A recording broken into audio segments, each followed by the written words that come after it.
ಸಮಗ್ರ ಬೇಸಾಯ ಪದ್ಧತಿ ಯಾವ ಪದ್ಧತಿಯಲ್ಲಿ ಮಾಡ್ಬೋದು ಅಂತ ನೋಡಿ.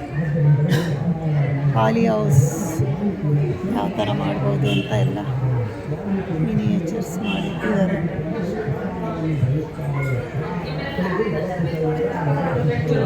ಪಾಂಡ್ ಕೂಡ ಮಾಡಿಕೊಂಡ್ರೆ ಮಳೆ ಬಂದಾಗ ನೀರು ಸ್ಟೋರೇಜ್ ಆಗುತ್ತೆ. ಭಾಳ ಚೆನ್ನಾಗಿ ಮಾಡಿದ್ದಾರೆ. ಇಲ್ಲೆಲ್ಲ ಫ್ರೂಟ್ಸ್ ಎಲ್ಲ ಇಟ್ಟಿದ್ದಾರೆ.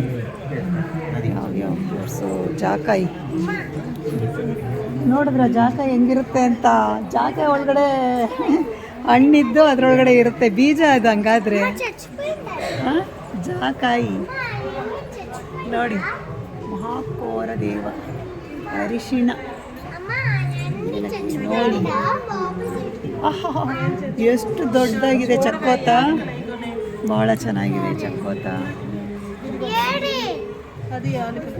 ಬ್ರೆಡ್ ಫ್ರೂಟ್ ನೋಡಿ. ಬ್ರೆಡ್ ಫ್ರೂಟ್ ಇದು ನಾವು ಫಾರಿನಲ್ಲಿ ನೋಡ್ತಾ ಇದ್ವಿ. ಇಲ್ಲೇ ಇದೆ ಬೆಗ್ಗರ್ ಬೌಲ್ ಅಂತ ಹಣ್ಣು. ಗುಲಾಬಿ ಸೇಬು ಅವು ನಾವು ಇದಂತೀವಲ್ಲ, ಪನ್ನೀರ್ ಅನ್ನೋದು ಇದು. ಗುಲಾಬಿ ಸೇಬು, ನೇರಳೆ ವಾಟರ್ ಆಪಲ್ ಚೆನ್ನಾಗಿದೆ ನೋಡಿ. ಕೋಕೋ, ಆಮೇಲೆ ಬೆಟ್ಟದ ನೆಲ್ಲಿಕಾಯಿ, ನೆಲ್ಲಿಕಾಯಿ, ಆಮೇಲೆ ಮೈಸೂರು ನೇರಳೆ ಅಂತೆ. ಮೈಸೂರು ನೇರಳೆ. ಅಂಜೂರ ಅಂತೂ ಒಳ್ಳೆ ಎಷ್ಟು ದೊಡ್ಡ ಗಾತ್ರದಲ್ಲಿದೆ ಅಂದರೆ. ಚೆರ್ರಿ ವೈಲ್ಡ್ ನೋಡಿ. ಸೀಬೆಕಾಯಿ ವೈಲ್ಡ್ದಂತೆ ಸೀಬೆ. ಬೇಕಾದಷ್ಟು ಹೊಸ ಥರ ಹಣ್ಣುಗಳೆಲ್ಲ ಇದೆ ನೋಡ್ಬೋದು ನೋಡಿ.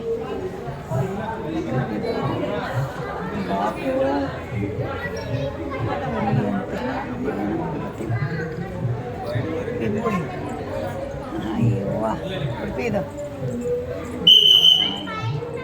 ಎಲ್ಲ ವೆಜಿಟೇಬಲ್ಸ್ ಎಲ್ಲ ಹೊಸ ಥರ ಎಲ್ಲ ಇದೆಯಪ್ಪ. ಹೊಸ ಥರ ವೆಜಿಟೇಬಲ್ಸ್ ಎಲ್ಲ ಇದೆ. ಚೆನ್ನಾಗಿದೆ. ವೆರಿ ನೈಸ್ ನೋಡಿ.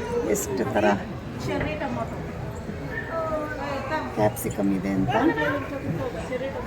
ಚೆರಿ ಟೊಮೆಟೊ, ಕ್ಯಾಪ್ಸಿಕಮ್ ನೋಡಿ ಎಷ್ಟು ವೆರೈಟಿ ಇದೆ. ಉದ್ದ ಮೆಣಸಿನ್ಕಾಯಿ ಎಲ್ಲಿಂದ ತಂದಿದಾರೋ ಗೊತ್ತಿಲ್ಲಪ್ಪ ಅಂತ ತರಿಸಿಟ್ಟಿದ್ರೆ. ಭಾಳ ಚೆನ್ನಾಗಿದೆ. ತುಂಬ ತುಂಬ ತುಂಬ ಚೆನ್ನಾಗಿದೆ. ನೋಡ್ಲಿಕ್ಕೆ ತುಂಬ ಚೆನ್ನಾಗಿದೆ. ಇದು ಚೆನ್ನಾಗಿದೆ.